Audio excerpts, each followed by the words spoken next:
அடுத்ததா விஷால் பிரஸ் மீட்ல சொன்ன ஒரு விஷயம் தான். அதாவது இது சொல்லாம வேணாமா எனக்கு தெரியல. நீங்க என்ன தப்பா நெனச்சுட்டாலும் பரவால்ல அப்டின்ட்டு நம்ம விஷால் சார் சொன்ன ஒரு விஷயம் என்னன்னா, ஒரு படம் ரிலீஸ் ஆன உடனே ரிவ்யூவர்ஸ் எல்லாருமே மைக்க நீட்டிக்கிட்டு வந்துடுறாங்க அப்டிங்கிற மாரி சொல்லியிருக்காங்க.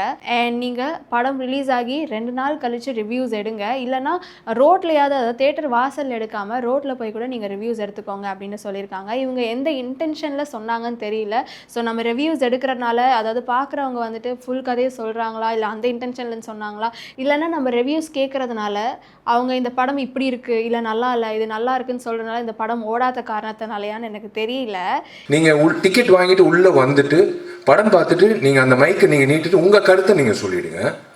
ஆனா தயவு செஞ்சு அவங்கள வந்து ஒரு 3 days மட்டும் வெளியில தப்பா நினைக்க வேணாம், உள்ளார பிரமிசஸ் இல்லாம வெளியில அவங்கவுங்க வண்டி வாகனத்துல ஏறி வெளியில போகும்போது நீங்க அவங்கள வந்து போய் நீங்க வெளியில கேட்டுக்கோங்க. அவங்களோட ரிவ்யூ கேட்க வேணாம்னு நான் சொல்ல, வெளியில கேளுங்க. இது எப்படி இருந்தாலுமே ஸ்பாய்லர் ஆகணும்னு இருந்தால் கண்டிப்பாக ஸ்பாய்லர் ஆக தான் செய்யும். பிகாஸ் எல்லாருமே வந்துட்டு ஒரு ஒரு வீட்டுக்கு ஒரு ஒரு யூடியூப் சேனல் வச்சுருக்காங்க. ஸோ படம் பார்த்துட்டு நாங்கள் ரிவ்யூ எடுக்கிறதுனால அவங்க சொல்லணும்னு கிடையாது. அவங்க வீட்டுக்கு போயிட்டு கண்டிப்பாக ரிவ்யூ கொடுக்க தான் செய்வாங்க. இன்ஸ்டாகிராம் பேஜ் இருக்குது. ஸோ இவங்க எந்த இன்டென்ஷனில் சொன்னாருன்னு தெரியல.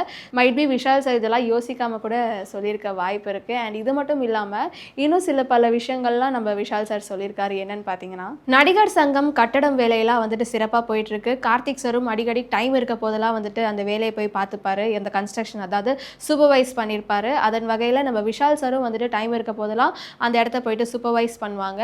அண்ட் 2.5 மாசத்துல இந்த கன்ஸ்ட்ரக்ஷன் வேலையெல்லாம் முடிஞ்சு அந்த நடிகர் சங்கம் கட்டடத்தை ஓப்பன் பண்ண போகிறாங்க. அண்ட் அது மட்டும் இல்லாமல் ஆகஸ்ட் 29 நம்ம விஷால் சார் பர்த்டே அன்னைக்கு ஒரு பெரிய அனௌன்ஸ்மெண்ட் காத்துட்ருக்கு அப்படின்னு நம்ம விஷால் சாரே ஓப்பன் டாக்காக சொன்ன ஒரு விஷயம் தான்.